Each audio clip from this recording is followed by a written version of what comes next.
The regular meeting of the Caroline County Planning Commission for Thursday, July 27th, 2023 will come to order. That was a toughie.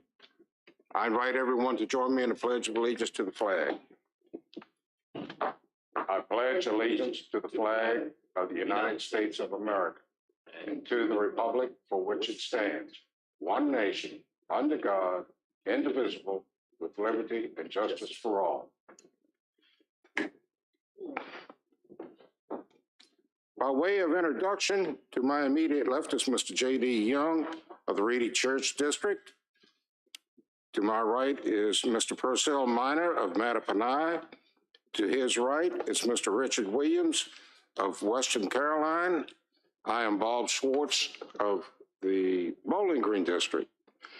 Absent is Dr. Carol Horton of Port Royal and Mr. George Weber of Madison.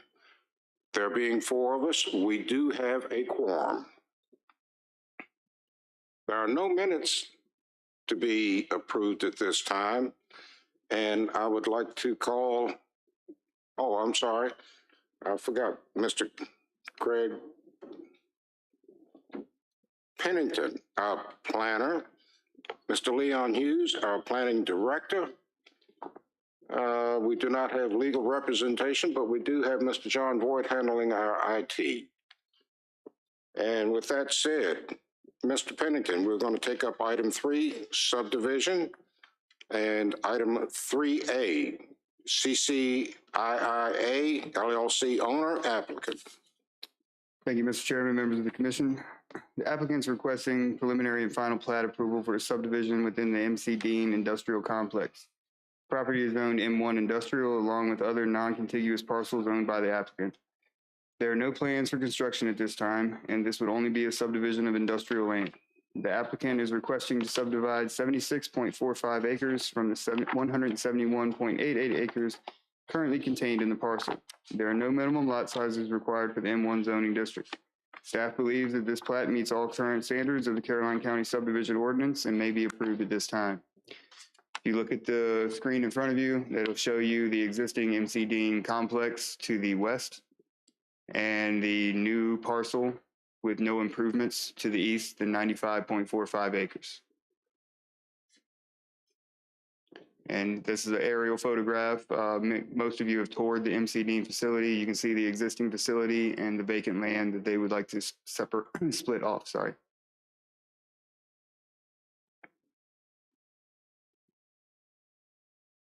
Is that it, sir? That's it. Commissioners, you have any questions?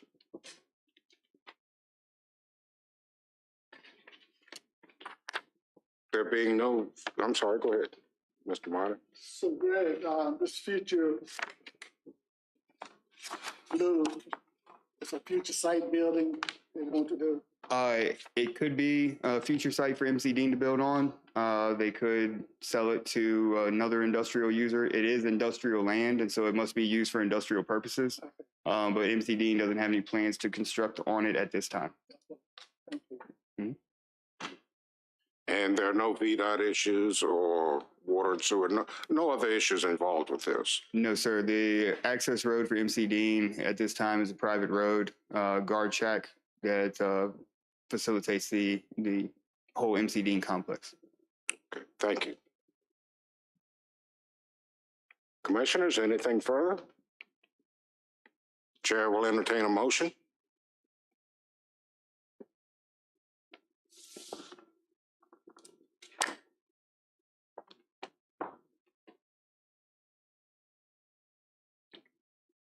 Whereas the plat submit approval to meet the requirements of the zoning sub ordinance, I recommend that SB 04/2023 be approved and submitted.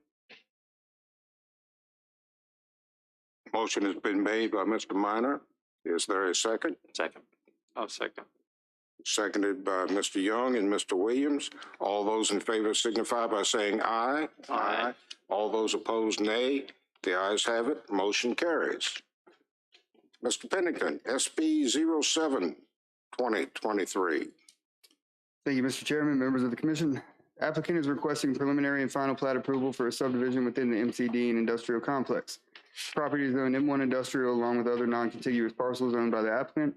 There are no plans for construction at this time, and this would be a subdivision of industrial land. The applicant is requesting to subdivide 17.88 acres from 147.91 acres currently in this parcel. There are no minimum lot sizes required for the M1 zoning district. Staff believes that this plat meets all current standards of the Caroline County subdivision ordinance and may be approved at this time. Again, if you look at the screens in front of you, there's a blue shaded area that shows the area to be split off from the main parcel. Building B1 has been constructed on this parcel, which is MC Dean owned. You cannot see it in the aerial photograph as is an older photograph from 2021.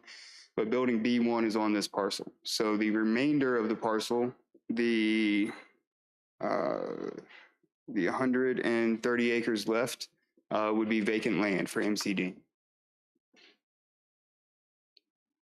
Thank you, sir. Commissioners, you have any questions?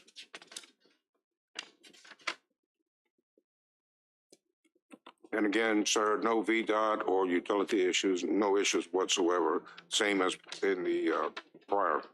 Same as before. Commissioners, what be your pleasure? Whereas a preliminary plat submitted appears to meet the requirements of the zoning and subdivision ordinance, I recommend that SB 07-2023 be approved as submitted. Second. Motion by Mr. Young, seconded by Mr. Minor. All those in favor signify by saying aye. Aye. Aye. All those opposed, nay. The ayes have it. Motion carries.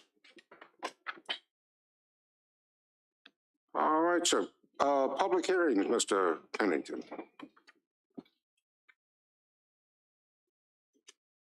Thank you, Mr. Chairman. The purpose of a public hearing is for the Caroline County Planning Commission to listen carefully to the verbal expression and position and opinion from the citizens of Caroline County.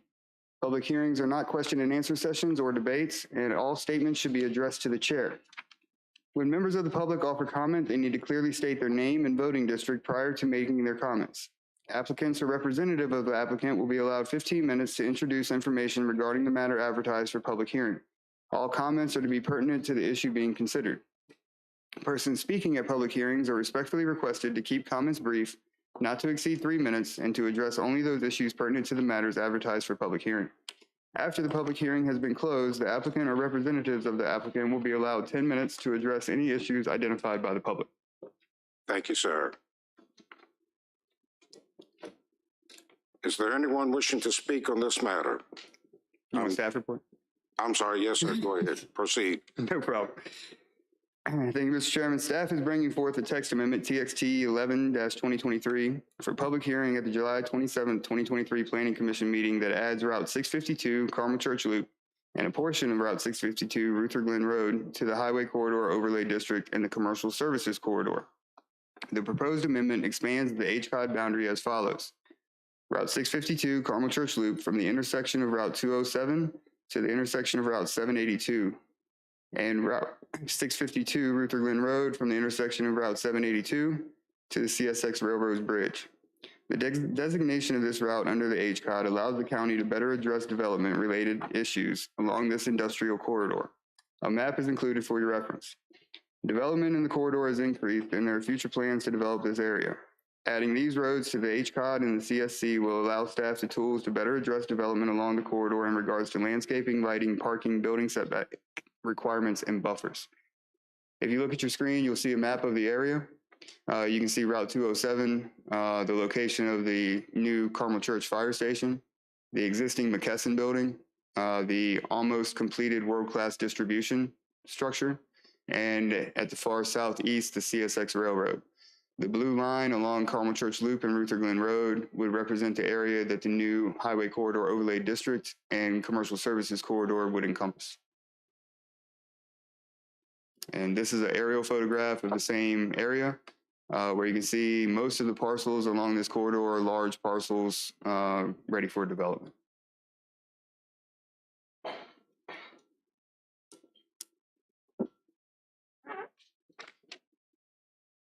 Thank you, Mr. Pennington. Commissioners, do you have any questions? I do not. I don't. Mi- I'm sorry? Yes, sir. All right, the public hearing regarding text amendment 11/2023 is now open. Is there anyone wishing to speak on this text amendment? Is there anyone wishing to speak on this text amendment? Is there anyone wishing to speak on this text amendment? Seeing no one coming forward, the public hearing is closed. Commissioners, do you have any questions of staff? Mr. Pennington, this will be of assistance to the county in the future. Yes, that's correct. So when you add a road to the highway corridor overlay district, then it increases the requirements for development, such as the lighting requirements, parking requirements, setback requirements, landscaping requirements, issues like that. Outside of the highway corridor overlay district, the setbacks, the landscaping requirements are completely different. So adding this to the highway corridor overlay district and the commercial services corridor, which allows maneuverability between the HCOD ordinance, would allow us to make sure that the buildings are set back far enough with visual screening from the road where you would not be able to see them, that they would be landscaped properly, that they would not have intrusive lighting, and that their parking would be sufficient and sufficiently non-visible from the highway. So this tool would allow staff to keep that corridor looking rural and look nice while it's being developed. Thank you, sir. Commissioners, Chair will entertain a motion.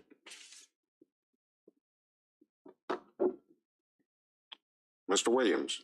Thank you. Whereas public necessity, convenience, general welfare, and good zoning practice warrants the approval of TXT 11-2023, I recommend that TXT 11-2023 be forwarded to the Board of Supervisors with a recommendation of approval. Motion by Mr. Williams. Is there a second? Second. Seconded by Mr. Young. All those in favor signify by saying aye. Aye. All those opposed, nay. The ayes have it. Motion carries.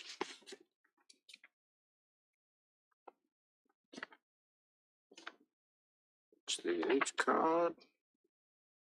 Mr. Pennington, SPEX 06-2023, if you please. Thank you, Mr. Chairman. The applicant, Caroline County Public Works, on behalf of Caroline County Fire and Rescue, is requesting approval for a special exception permit for a sign that is larger than the maximum allowed in the B1 zoning district. Currently, the B1 zoning district allows for a monument sign that is a maximum of 32 square feet. The applicant is requesting to have a sign that is 47 square feet, which is 15 square feet larger than the regulation allows at the Carmel Church Fire Station.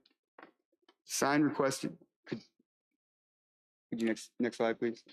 That's right. Thank you. The sign requested has a digital face and will display messages for the public, including emergency alert messages. The request is due to the nature of the sign and the need for Caroline County to display these messages that can be easily read by the public. VDOT regulations on digital signs will govern timing and other displays allowed. And so the sign still meets the other requirements of the HCOD, a brick and masonry base, not taller than 8 feet in height. The special exception is for the display area is 47 square feet, where 32 is the maximum allowed.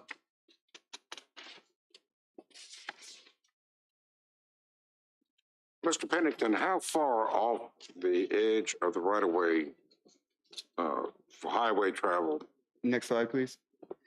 So here's a plat of the property. The shaded blue area is the fire station itself. You can see Carmel Church Loop and Ruther Glen Road, the intersection there where Ruther Glen Road continues further to the south towards the Caroline Pines subdivision. The blue line is where the proposed sign location is, and so it's near the entrance of the fire station. And there are no setback requirements for the sign itself. However, the sign would be approximately 15 feet from the edge of the road. Thank you, sir. And the reason I ask is I have seen these digital signs before.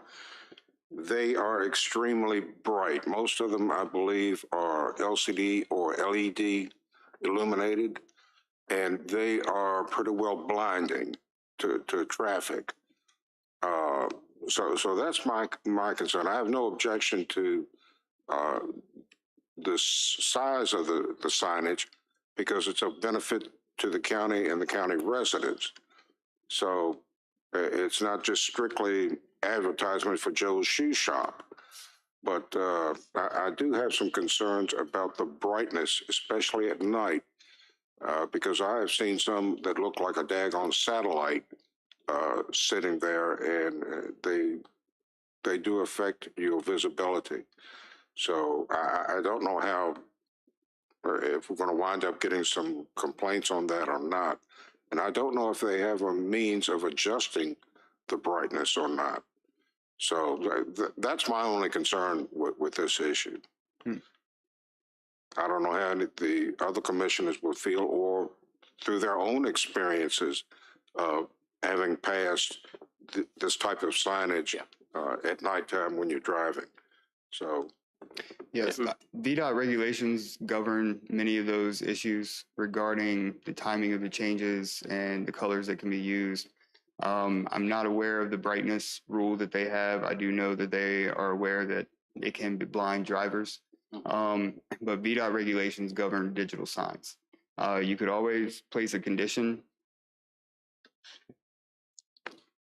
You could always place a condition on the sign that at night that the light be toned down brightness. I'm sure the sign in today's world the brightness could be adjusted. Mr. Pennington, they are definitely bright. I've run into that situation as well.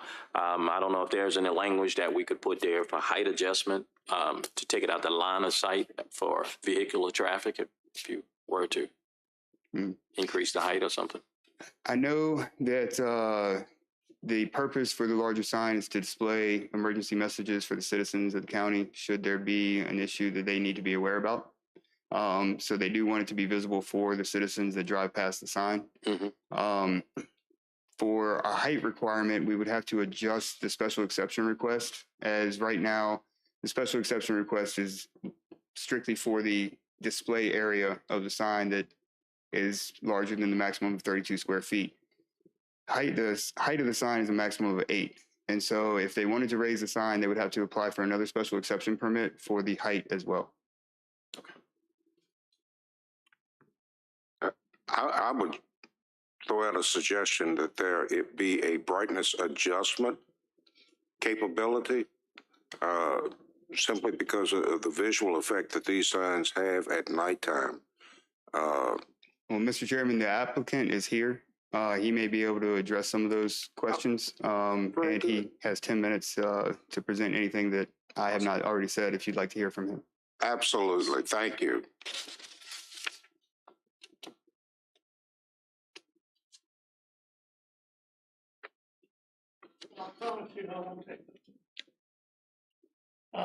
You have 10 minutes, sir. My name is David Napier. I am the new construction manager for Caroline County Public Works. Congratulations. Nice to have you with us. Thank you. And I'm representing Public Works today. The sign, we felt like we needed a bigger sign because of the traffic, because it's congested there. So you could see the sign from a distance, because we feel like the messages that we're putting out would be important, such as the burn laws and when they come in effect, the hiring, and sometimes the county, it won't be fire department related. It's other messages that will benefit the county. There's a whole lot of Ruther Glen traffic that goes through that street. And so we really thought it would be beneficial to make it a little bit bigger. The size is what was on the original blueprints that were submitted and approved by the board a year and a half ago. But we realize now that it's over the what's allowed. Yeah, and to be honest with you, sir, I don't think any of us have a difficulty with the size of the signage. I think our concern at this point really is the brightness. Okay. And may I say, the proximity, the distance from the road is a little misleading because that's the distance from the turn lane, not from the Caroline County resident main flow of traffic, which is the that's Carmel Church Loop.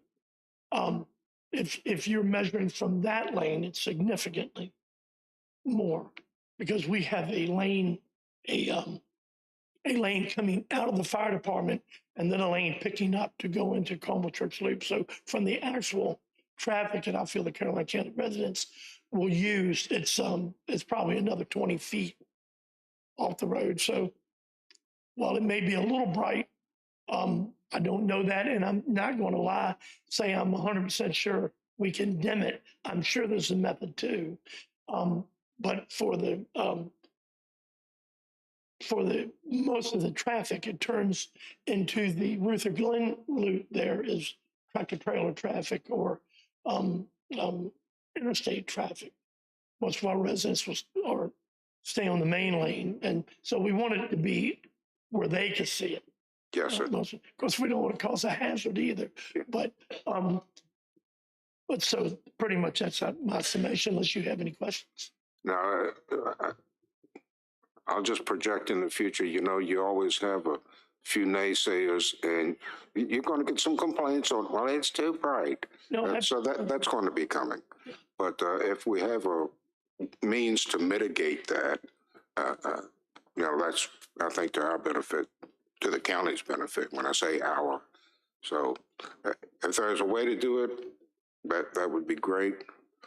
If not, we'll give it a try and see what happens. and I am sure, and we'll be very attentive to the wishes of the county. If it needs to be toned down, we'll do such. If it needs an apparatus, you know, something put on it to dim it down. I mean, I can't say we put lighter wattage bulbs because there's probably 1 million bulbs in the thing. Oh, yes, yeah, absolutely. So, All right. Commissioners, y'all, anyone else have any questions? Mr. Chairman, I'll visit the site and where the sign proposed to go is, it's really not right on the road. It's off the road. I don't think the glare would bother people when they come by, but we still need to put in place. If they can tone it down, but position of the sign is I said, about 20 feet from the main road, so, you know, We'll give it a try. yeah. thank you very much. Thank you, Mr. Napier. Nice to have you with us, sir.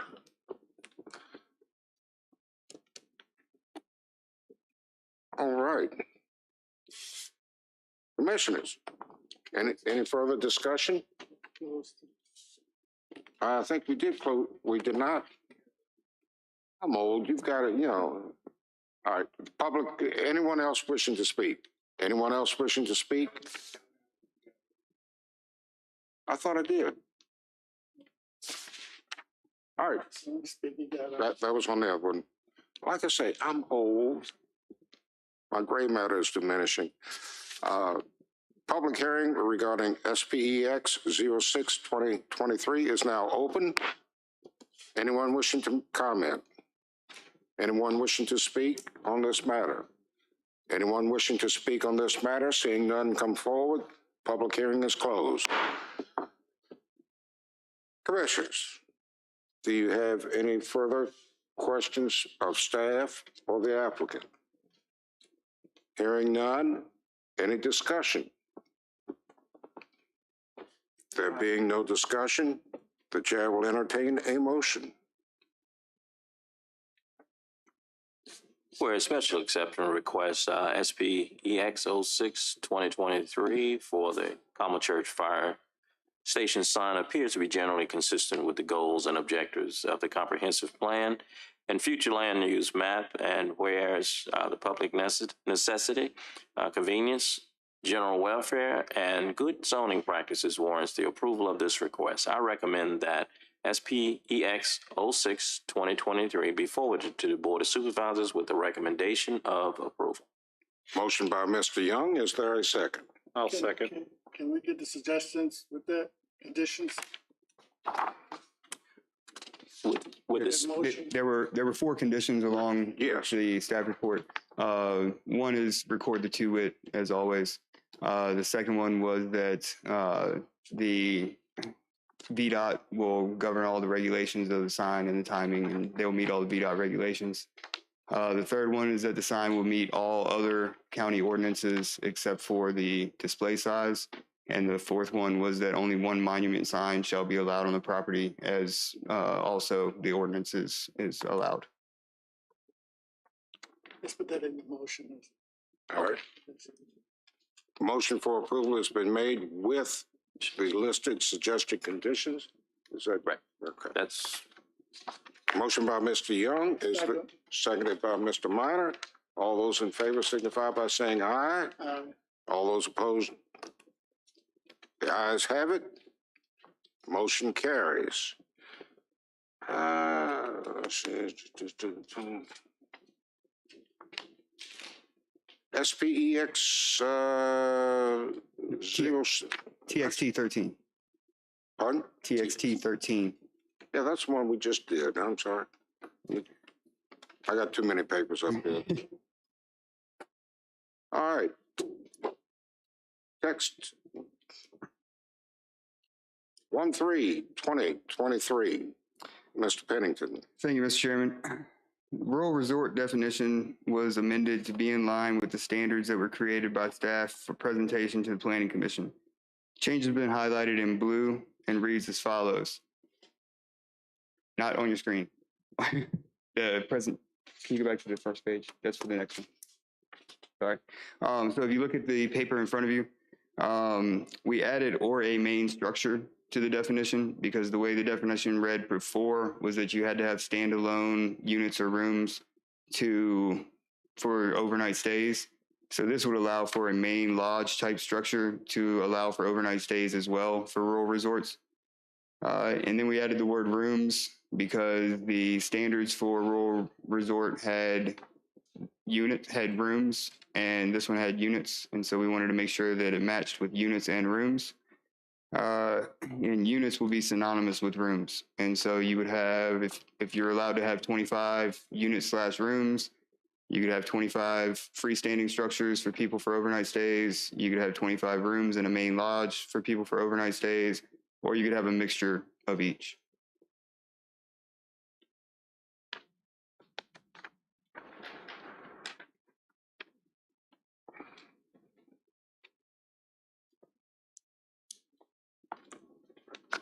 Commissioners, you have any questions at this point?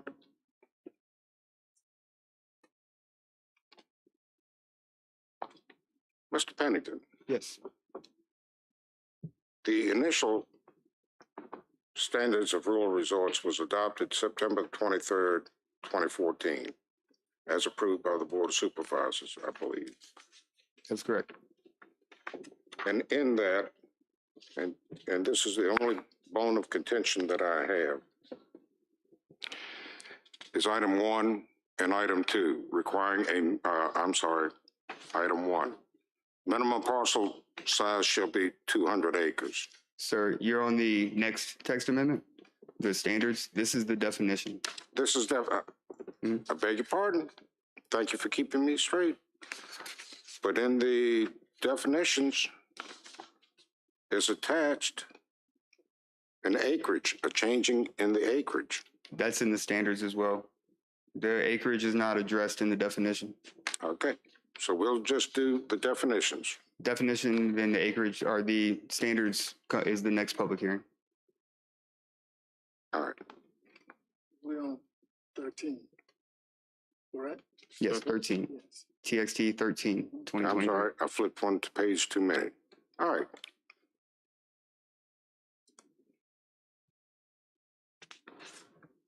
Commissioners, you have any questions regarding this text amendment on definitions only? I do not. Okay. And we have to have a public hearing on this. All right. Public hearing regarding text amendment 1/3/2023 is now open. Is there anyone wishing to speak on this matter? Is there anyone wishing to speak on this matter?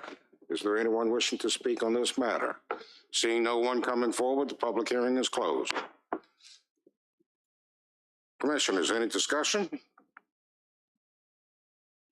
I do not.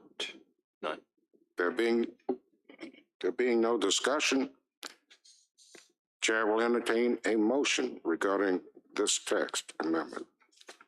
As the public necessary convenience, general welfare, and good zoning practice warrants an approval of TXT 13-2023. I recommend it forward to the Board of Supervisors, recommend with approval. Motion by Mr. Minor. Is there a second? Second. Seconded by Mr. Williams and Mr. Young. All those in favor signify by saying aye. Aye. All opposed, nay. The ayes have it. Motion carries. Text Amendment 14-2023, Rural Resort Standards under Unfinished Business. Thank you, Mr. Chairman. At the February 23rd, 2023 Planning Commission meeting, the Planning Commission approved TXT 02-2023, which lowered the required acreage for rural resort from 200 acres to 150 acres. At the May 2023 Board of Supervisors meeting, the Board of Supervisors motioned to send the text amendment back to the Planning Commission to add standards for rural resorts. Staff crafted new standards for rural resorts that were deferred by the Planning Commission at the June 22nd Planning Commission meeting. Staff has addressed concerns raised by the Planning Commission and have provided the following new standards. Additions to the standards have been highlighted in blue. Next slide, please. So if you look at your screen, we'll go by each one by one. The number one, the minimum parcel size was lowered from 200 acres to 150 contiguous acres. And minimum acreage for the special exception shall be 150 acres, lowered from 200 acres. Item number two, buffer requirements were added to the already existing standard number 2 for rural resorts to increase the buffer requirements. Next slide, please.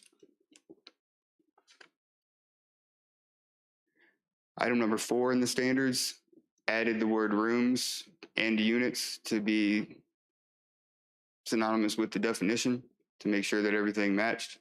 And also the 150 to 199 acre category was added to the max room chart with the lowering of the acreage.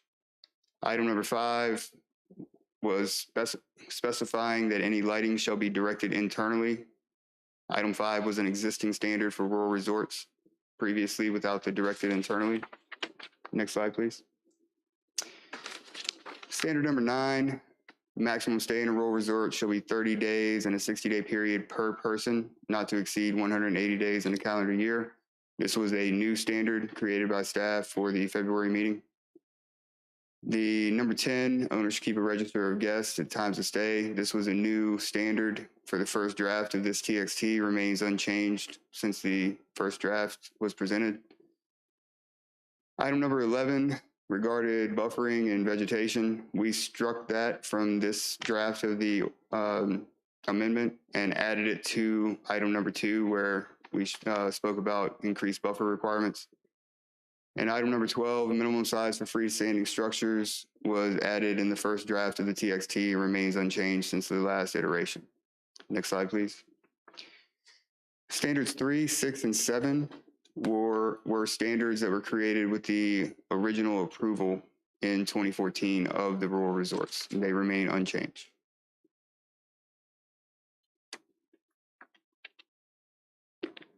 Thank you, sir. That will be the end of the presentation. If you have any questions, I'm happy to address. Commissioners, any questions?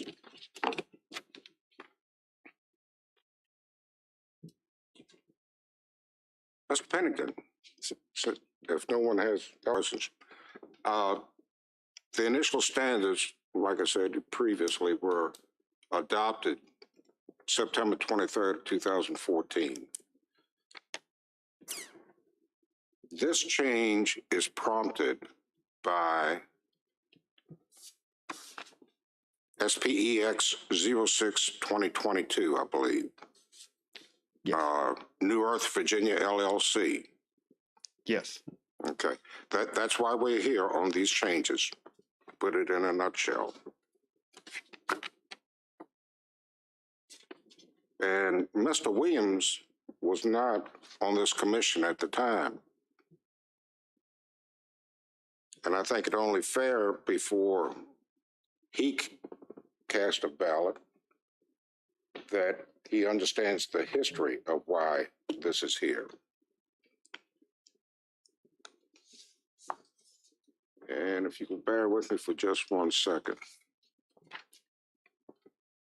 And I don't mean to be dragging this out and making it a big issue, but to me it is an issue. In August of 22, the application for a special exception was submitted to the planning department for New Earth to allow for a therapeutic health facility in a rural preservation zone. The land consisted of more or less 158 acres. The initial presentation was by Mr. John Duquette, and Mr. Minor was presiding over the meeting. And Mr. Duquette was requesting for a wellness resort retreat open to corporations and individuals. Mr. Duquette stated he was at a C level within New Earth as far as management. So he is not an owner. We did have a public hearing. One person spoke in favor. 4 others wanted more information and were neither for or against due to a lack of information. Mr. Duquette responded to those comments by stating they wanted to construct 5 cabins with room for 20 overnight guests with an undefined stay limit at that time. They were going to have workshops, and they would accommodate up to 60 people per day. In other words, drive-ins, general public. And he stated that they wanted to have a vegetable garden, a field of lavender, shipping containers for growing herbs, chickens, and sheep. And the resort was not for people with extreme mental conditions, anxiety, or depression. He then answered several questions from the Planning Commission pertaining to the distribution of drugs, medications, and so forth. And he acknowledged that he was not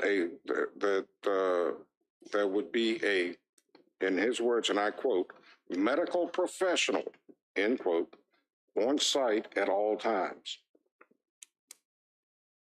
He acknowledged that the medical professional was a Dr. Stefan Lubix, who is a, quote, friend in New York.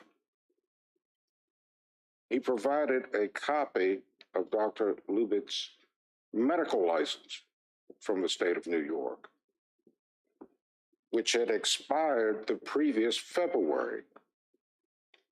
And I had done some checking and found that his license in New York was indeed invalid and expired, and that he was not licensed in the Commonwealth of Virginia to practice medicine. He was, in fact, according to his website, an OBGYN with 50 years of experience.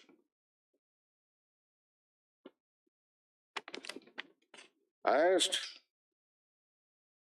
Mr. Duquette if he was aware that Dr. Lubix was an OBGYN and that it expired the previous February to his application, and that he was not licensed in Virginia. And his response was, quote, quite honestly, I do not know, end quote. On November the 17th of 22, the matter was deferred for staff to work on conditions and for the planning commissioners to have a site visit. February the 23rd of 23, we were back at the planning commission. There was a discussion and a vote of 4-1 to forward with a recommendation of approval. And I recall this situation pretty vividly. A lot of Mr. Duquette's answers were incomplete, unsure as to the medical aspect of it. They then changed and they wanted to do a corporate retreat instead of a wellness retreat. And now it looks like they want to go to a rural resort where they want to build 5 cabins and people can use it as a motel, come in off the street, stay a night or two, or whatever the limitations will be. And it's gotten away from its original intent as it was presented. Now, I'm not going to say that Mr. Duquette intentionally gave us misinformation. But if he was a level C, and I'm assuming that's like a 3rd level management, I'm going to give him the benefit of the doubt that the information he provided was information that was provided to him. However, he is the gentleman that submitted the application to the Planning Commission or to the Planning Department. It was his documentation on the licensing that he provided. And yet he failed to see that there was no valid license to practice medicine. My vote of approval on that is the only vote I have ever regretted on this commission, because there are too many red flags coming up for me. Now, I know we are not here this evening on that special exemption, 06-2022. But they found out that they did not have sufficient acreage in order to do what they wanted. Hence, we're going for a modification on the standards for rural resort. Now, I wish Mr. Weber were here because he may remember that, and Dr. Horton may remember it because I believe that they were on the Planning Commission at the time the standards were adopted, probably in 2013. But there was discussion, mulling around, and coming to an agreement by the Planning Commission on what those standards should be. That recommendation went to the Board of Supervisors. They did the same thing. They ingested it, digested it, regurgitated it, discussed it, and eventually adopted the standards that we have here.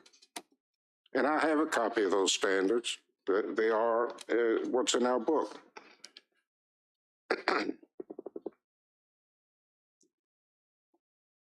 I don't believe that the county planning department, and I certainly don't believe that the planning commission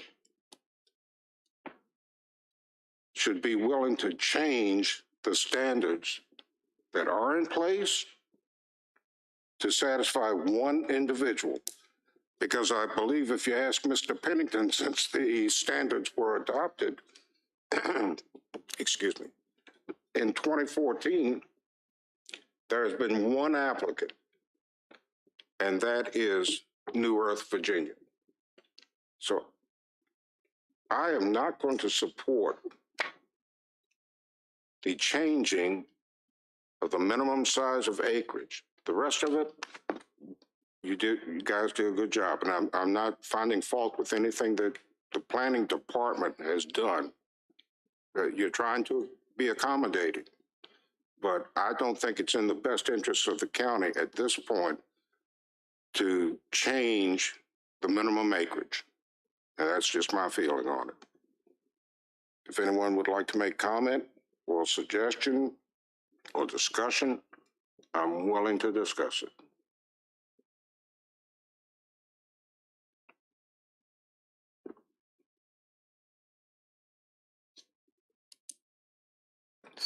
So, so you were saying that, trying to, or that you were saying, we changing the 200 to 150, right? Yes, sir. That's the crux. And right now, That's the that change. is what is holding up the special exemption 06-2022 with the Board of Supervisors. The other changes I'll go along with fine. So we can either approve it as submitted, we can vote to deny it, or we can vote to approve it with the modifications of not changing the acreage.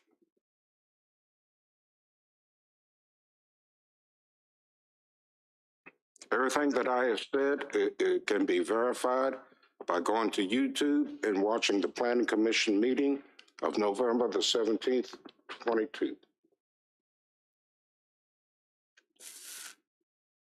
Commissioner, and Mr. Pennington, my concern would be I don't know if we're backtracking or not, but what benefit would this be to the community and or the county?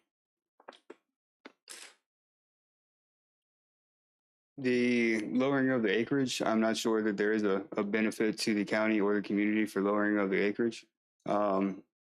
It was initiated by the case, and so I'm not sure that it satisfies those questions. So in other words, it's a benefit to the applicant.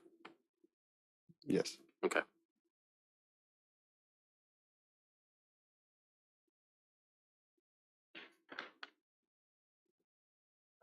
Thank you.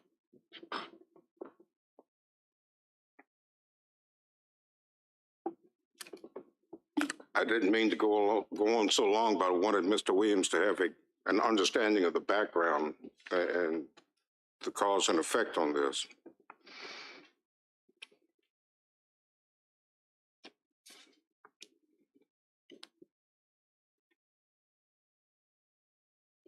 I just have a concern that if we open this door, we're going to be opening it for a lot of others to do the same type of stuff. And there's no benefit to the community or the county for this.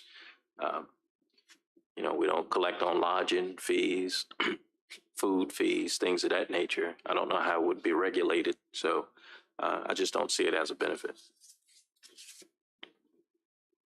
And if I could just comment, Mr. Young, I think it would become more like a rural motel.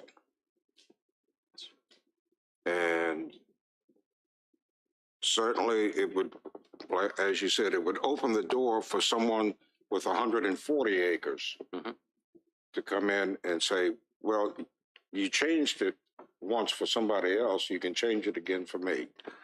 And I don't think we want to open that can of worms. That's just my feeling on it. Okay. And if no one wishes to make a motion, I do have a motion. Whereas the public necessity, convenience, general welfare, and good zoning practices warrants the approval. And now just Wall Street.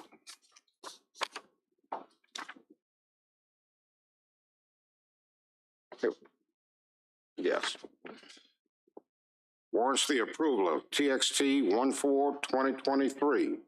I recommend that TXT 14-2023 be forwarded to the Board of Supervisors with a recommendation with the following modifications. That modification would be that the minimum acreage not be reduced.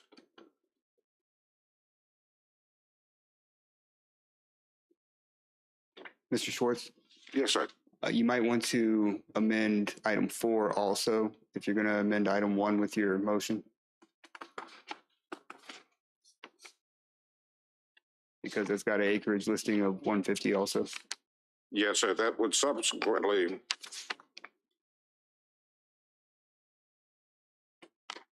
One and four.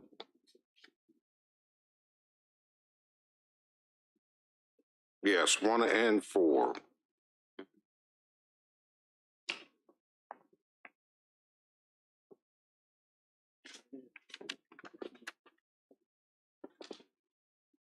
Yes, the minimum acreage in item 1 and the scale as used in item 4 to maintain the minimum acreage of 200 acres.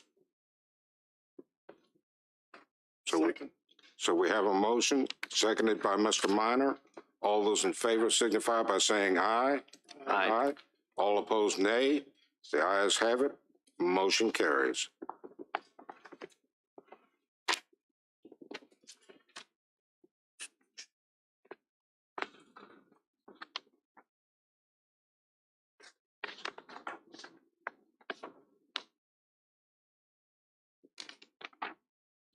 This is let's see. New business.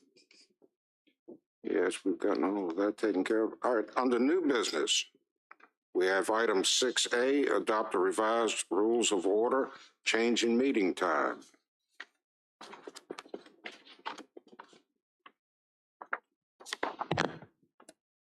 So good evening, Mr. Chair, members of the commission. At the previous meeting, the board, the commission agreed to amend the meeting time to 6:30. Staff has updated your bylaws to reflect that change and also has updated the calendar going for the remainder of the year. And so this is to give you an opportunity to look at these items in advance of adoption at next meeting.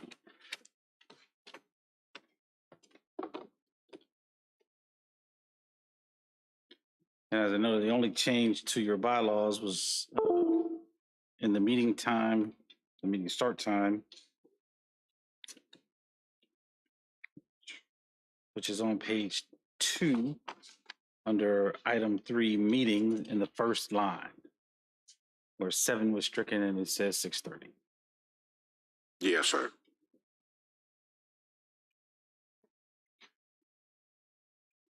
And I went over them and they looked good to me. I don't know if any of the other commissioners have any comments on them or not.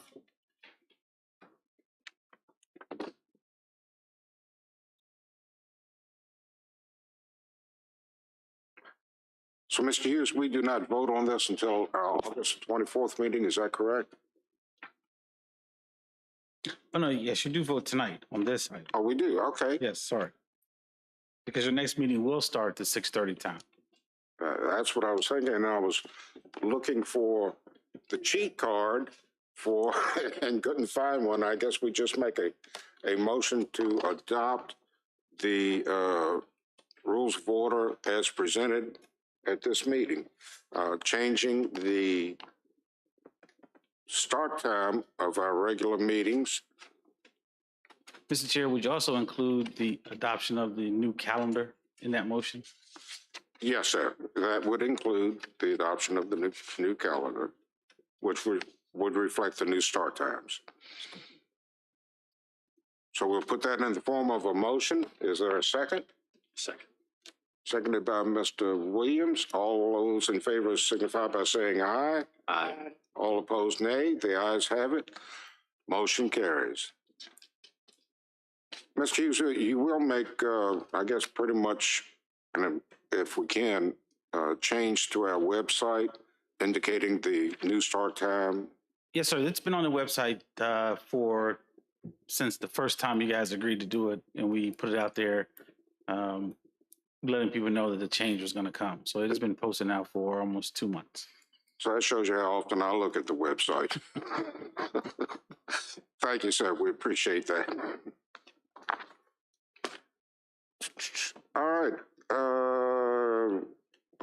Any and all matters. Yes, sir. So the first any and all matter is to discuss a text amendment to the M1 industrial standards for data center use. Right now, data centers are listed as a by right use in the M1 district. As you all know, we have a PERT ordinance, planned research and information technology ordinance coming forward that is going to be an overlay district that will be the zoning classification that data centers would seek.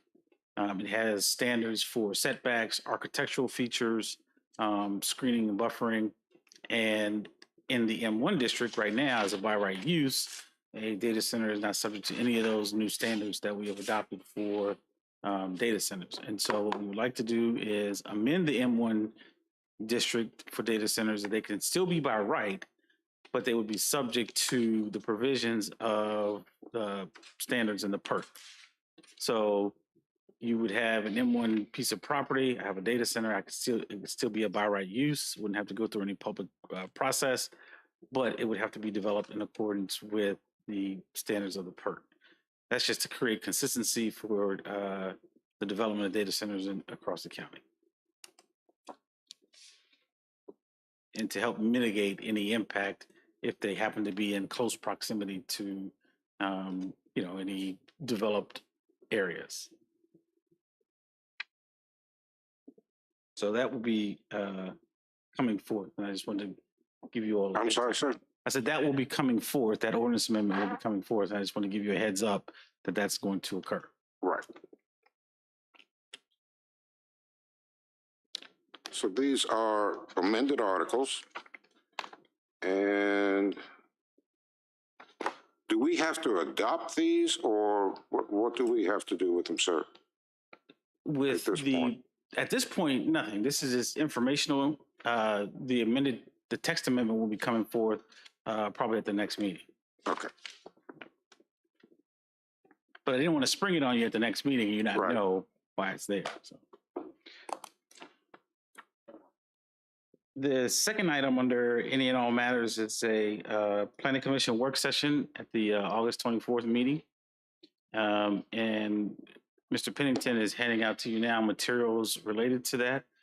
It is a work session on the AWS rezoning application for property up on Stonewall Jackson Road, Route 606. It is a proposal to rezone a fair amount of acreage for data center uses. And so we felt like that at this point it was time to have a work session and bring the commission up to speed and give the commission an opportunity to see the application, the applicant's narrative, their GDP, and their proposed proffers. And so you could begin to formulate any questions that you may have or raise any concerns that you may have relative to this particular application. I will tell you that the proffers will be amended from what you have in your packet tonight, because we've done a review of the proffers and there are some minor changes that need to be made in terms of language. And so there probably won't be significant changes, but you will see those amended proffers well in advance of any public hearing before you. So just keep that in mind. Also, the applicant, the GDP, that you'll notice there is a small parcel near the intersection of Oric Lane, where it comes out of Spotsylvania County, runs parallel essentially to Stonewall Jackson Road 606, and then turns perpendicular to Route 606. There's a small parcel there that is not included in the application that you have before you tonight, right now, but the applicant is working on trying to acquire that property and potentially include it in the application. So that's the other minor change that you may see into the future, is that that small 2-acre piece will be indeed included into the application. And for your information, if you don't know, Oric Lane, as it comes out of Spotsylvania County, running parallel to Route 606, is indeed in the state system. It is a state road. It's a dirt road, but it is a state road. As it turns and goes north and runs perpendicular to 606, that portion of Oric Lane is not in the state system. So I just want to make that clear. Their materials do indicate, show it with a route number, but I wanted to be sure that you guys understood that that portion is not in the state system. It's only the portion that runs from the Spotsylvania County line into Caroline and where it turns north. That's the only portion that's in the state system. So. Not to be confusing. No. Gosh. I just want to make that clear. All right, so what time would the meeting with the Board of Supervisors for the transportation or the work session begin? That's at 6 o'clock. 6 o'clock? Yes. Okay. Yes. And along those lines, I would encourage you all to come to the work session. I think there'll be really good information. We'll have representatives from the Virginia Department of Transportation, the George Washington Regional Commission will be here, as well as representatives from the VRE will be here, and we will conduct a work session, and I think it'll be very informative for commission members as well as the board members, and it will give you all an opportunity, I think, to be a part of the process of starting to put together a transportation plan for Caroline County and start to make some decisions as we move forward with try to get ahead of the curve as it relates to transportation improvements. So as you all are aware, transportation improvements are extremely expensive. The Commonwealth has a couple of funding options that we can avail ourselves to try to pay for transportation improvements, but it's a process involved, and I think being at that work session will certainly help you understand that process and what it would take for us to use that outside of the county coming up with money to do projects on their own. So I think it'll be very beneficial. And with that said, if you do plan to attend, to close this meeting tonight, you either should recess to that night. If more than 3 of you think you will attend that meeting, because if 3 of you attend, then it's considered a public meeting. And so we should recess to that night, and then it's an announced meeting.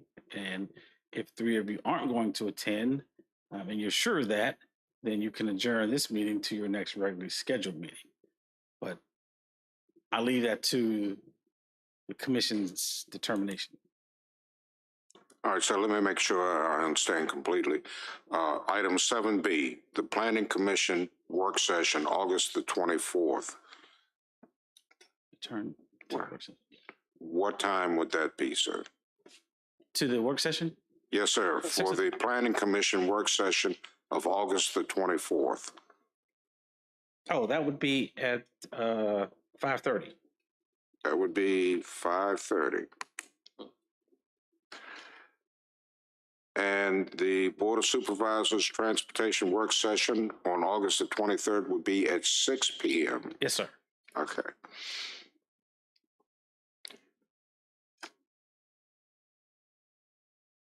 All right, thank you, Mr. Hughes. Commissioners, I think we can probably scrounge up 3 of us ugly old goats to go to the August the 23rd meeting for the transportation work session. All right. All right.